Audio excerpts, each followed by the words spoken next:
Nope, right there. Yeah, okay. What's the end of the runway? Start of the runway, is like that. See that? Yeah, turn off your throttle, James. Oh, yeah. There's something in. I had to like literally Just go around there. just.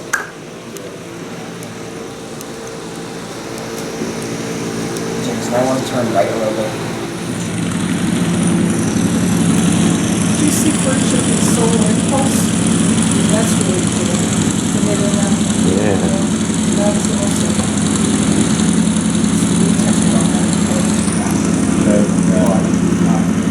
Little support from the flight crew.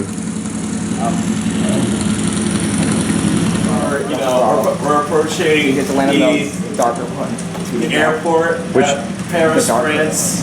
You know, I Yeah. feel like that thing's just Ryan MVP. Back, James, back, like a lot. You need to land like. Do your best. Don't turn that much. Back. What you're assuming is that a grass runway is more authentic than Yes. concrete. No, just He's nosing it down. Beautiful. Yeah, this is not real. Oh, that's good. Yeah. Back. Yes. That's one bounce. Almost hit that thing. One bounce.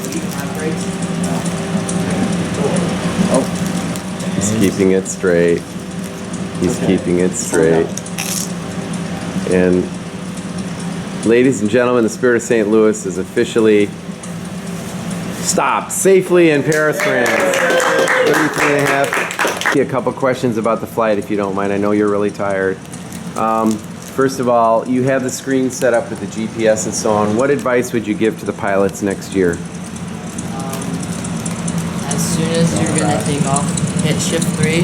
Shift That will bring 3. up the GPS. Yep. Okay. And make sure you're following the pink line. Make sure the green arrow. Make sure. All right. So the pink line is going all the way across the GPS, and the green arrow is on the pink line, but it's facing the way that you should be headed on the pink line. So make sure you're in line with the green arrow. And when you were over the ocean, you guys used the cockpit view, right? Well, we did for some time, but we figured this out, and it allowed us to have the cockpit. Alt to get the menu. Yeah, few options. Alright. Then you're always gonna turn off gradual transitions because it helps a lot. That was our biggest burden.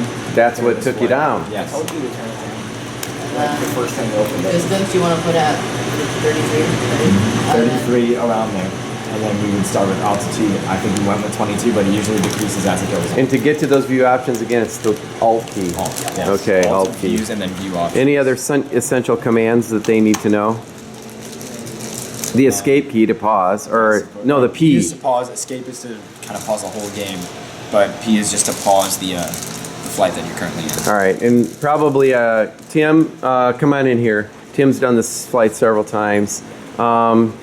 In terms of, can you go back to the cockpit view?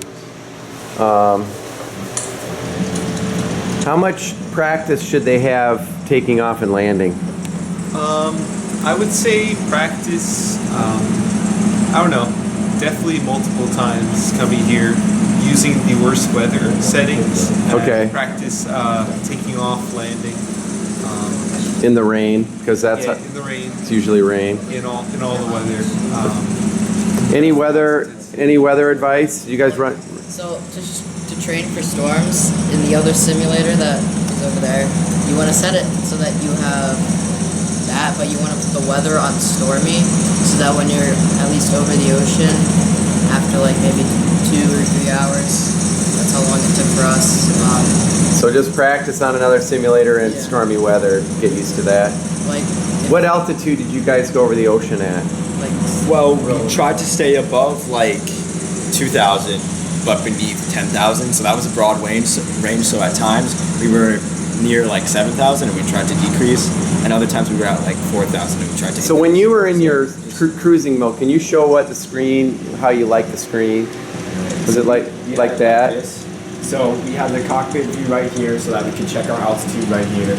And you just roll over it, right? You click on it? Yeah. So Okay. You can roll over, but it's some reason it's not showing Because up. you're at zero. Probably because you're on ground level. Oh, yeah. Oh, there it is. Oh, See, it was wrong. But, yeah, make sure you set your altimeter correctly before flying. Right now you're at 233, so that's why it was that 300. That's funny. So here's where you'll check your airspeed.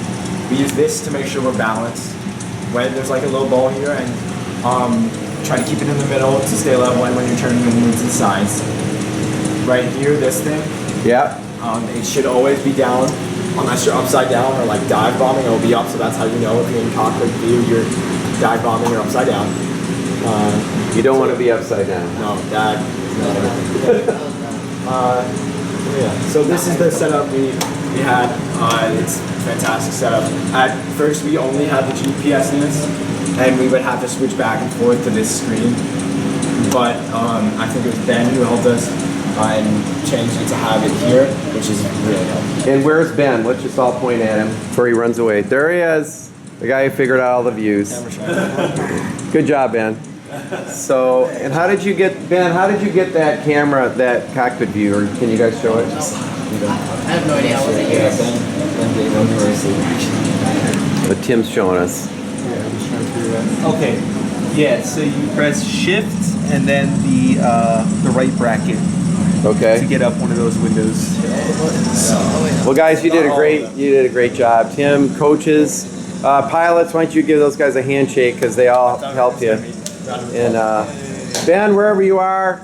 Thank you, Ben. I have one final word of advice. Yes, go ahead. If you are to crash, don't get upset over it. Don't get, and if you aren't crashing, don't get too arrogant because it's all in good fun. And nonetheless, even if you do crash or you don't, it's still an awesome experience. Yeah, and you do learn a lot, and you get to eat a lot of really great food. A lot of really bad, well, good food, but it's bad for you. Yeah. It's a lot more than 2 sandwiches. Charles Lindbergh. Yeah.